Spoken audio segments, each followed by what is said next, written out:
এভাবে আয়নার দিকে তাকিয়ে আছো যে? নিজের কপালকে দেখছি, কতটা ভালো ভাগ্য হলে তোমার বউ হওয়া যায়। আমি কি কাজটা ঠিক করতেছি? কি হলো, তুমি খুশি হওনি? কেন খুশি হব না? এমন কিছুই না। এই সাজানো বাসর ঘর, এত আয়োজন, কিছু আমার কল্পনার মতো। আমি কখনো ভাবিনি তোমাকে আমি এভাবে পাবো। এটাও কি কখনো সম্ভব? না, সম্ভব না। আমি তো ভার্সিটিতে তোমার পিছন পিছন ঘুরতাম, কিন্তু তুমি তো আমাকে পাত্তাই দিতে না। তারপর অ্যাক্সিডেন্টে আমার একটা পা অচল হয়ে গেল, আর এই অচল পা নিয়ে তোমার বউ হব, এটা কি কখনো ভাবা যায়? ভাবা যায়, কিন্তু সম্ভব হয়েছে। একটা কথা দেবে? হ্যাঁ, বলো। মানে যত বড় বিপদে আসুক না কেন, কখনো আমাকে ছেড়ে যাবে না। একটা জীবন আমার পাশে থাকে, কখনো ছেড়ে যাবে না।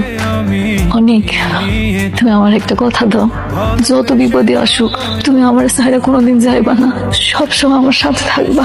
আরে পাগলি, ভালোবাসার মানুষ কখনো ছেড়ে যায় না, ছায়ার মতো সবসময় পাশে থাকে। তোমার ছায়া হয়ে সবসময় তোমার পাশে থাকবো। দাও, কথা দাও। কথা দিলাম, কখনো তোমাকে ছেড়ে যাবো। আজকে আমরা সারা রাত গল্প করবো, এতদিনের গল্প জমে আছে, সব আজকে তোমার সাথে শেয়ার করবো। হ্যালো, শোনো না, ডাক্তার তো কইছে আব্বার অপারেশন সাকসেসফুল হয়েছে। সেই সন্ধ্যাবেলা অপারেশন হয়েছে, এখনো যে আব্বার জ্ঞান ফিরতেছে না, আমি তো কিছু বুঝতেছি না।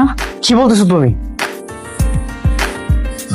আমার খুব ভয় লাগতেছে অনেক, তুমি একটু তাড়াতাড়ি আসো না, আব্বার যদি কিছু একটা হয়ে যায়। এখনই আসতে হবে? একটু তাড়াতাড়ি আসো প্লিজ। ঠিক আছে, আমি আসতেছি।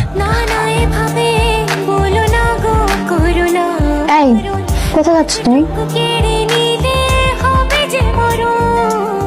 সইতে পারবো না